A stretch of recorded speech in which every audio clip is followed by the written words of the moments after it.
Saya sangat setuju bila kerajaan tidak mewajibkan rakyat Malaysia, pekerja tempatan untuk mencarum pada skim lindung 24 jam ni. Part tu saya setuju sebab mungkin ada antara orang ramai yang dia dah ada dah insurans. So dia rasa macam, kenapa aku nak kena carum potong gaji lagi sedangkan aku dah ada insurans? Okey, yang tu saya setuju.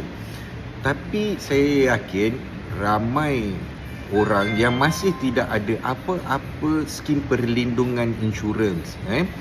Jadi saya rasa skim lindung 24 jam ni adalah satu alternatif yang sangat baik. Dia adalah satu usaha yang sangat baik.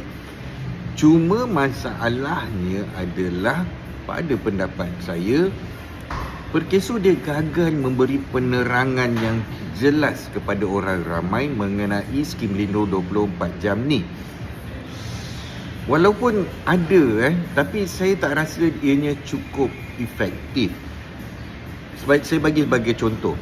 Katakanlah dalam skim lindung 24 jam dia ada sebut antara faedahnya adalah faedah hilang upaya sementara. Kita nak tahu, orang ramai nak tahu macam mana kiraan faedah hilang upaya sementara tu, berapa banyak yang boleh kita dapat. Sama juga macam hilang upaya kekal, kita pun nak tahu berapa banyak yang boleh kita dapat sekiranya kita layak ke atas faedah-faedah tu. Antara lain, kalau dia alami kemalangan, berapa lama prosesnya tu. Jadi soalan-soalan terperinci ini yang sebenarnya menyebabkan orang tak nampak apa kelebihan skim lindung 24 jam ni.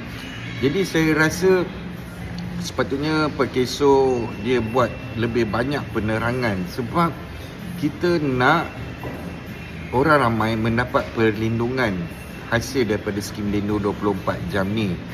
Tapi kalau mereka tidak mendapat maklumat yang cukup, macam mana diorang nak buat keputusan?